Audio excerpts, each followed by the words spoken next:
Currently, the Lance ADX 120s, which are the announce boxes that are used on the field end, come with 15 configurable items that are configured on our truck end and 6 status menus. So we're going to look at the 15 configuration menus and the 6 status menus in this brief video.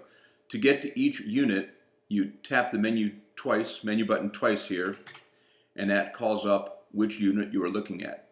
In this case, we want to look at the frame ID number 1. We could choose number 2, number 3, and number 4 is not plugged in at this time.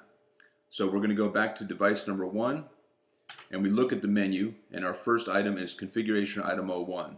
The mic gain is set at 45 dB, and we note the headroom of that particular mic in this display here. This is mic number 1 is the input, the mic input on the front of the ADX 120. The next configuration item that we'll go to is the mic gain of the second input on the back of the mic, on the back of the ADX 120. It also has a gain setting that can be adjusted. You would adjust by doing a menu set here, and we can turn, this was defaulted to 42. We can move this up to 45 to match the other ones. That's the gain setting on that. Now we'll go back to configuration item 3. This gets us into the level of input on channel 2, which is the mic input on the back. We can select it to be a mic input or a line input. The next configuration item we'll move up to is config item 4. That determines whether we have phantom power on the frontmost mic input, and we can select that to an on and an off.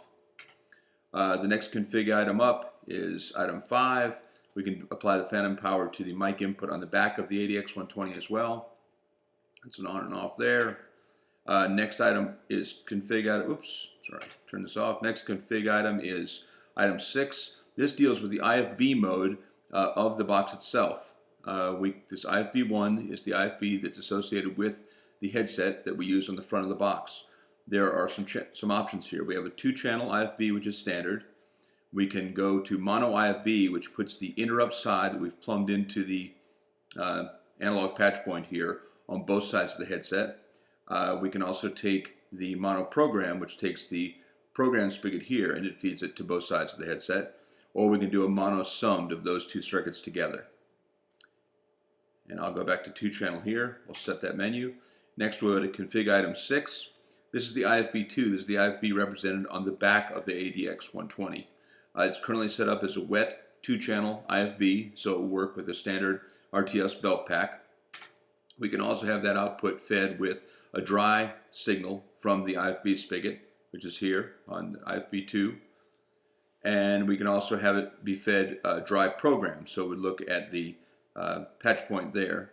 And I'll move this back to wet 2-channel IFB. Again, this will power a standard RTS belt pack for IFB.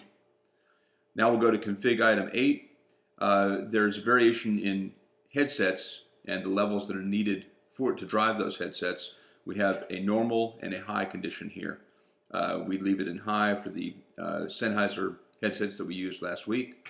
We'll leave that there. Config item 9 gets into the color of the buttons. There are 3 buttons on each 120 ADX 120. There's a mute button, there's a talkback 1 button, and there's a talkback 2 button. Each one of those buttons has an off state and an on state, and you can change the color for either the on state or the off state of each of those buttons. So in this case, config item 9 tells you what color you've chosen to have when the mute is in the off position.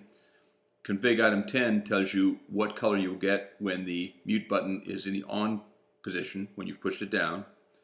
Config item 11 tells you talkback 1, what color it's going to be when it's not depressed. Config item 12 tells you talkback 1, what color it's going to be when it is depressed.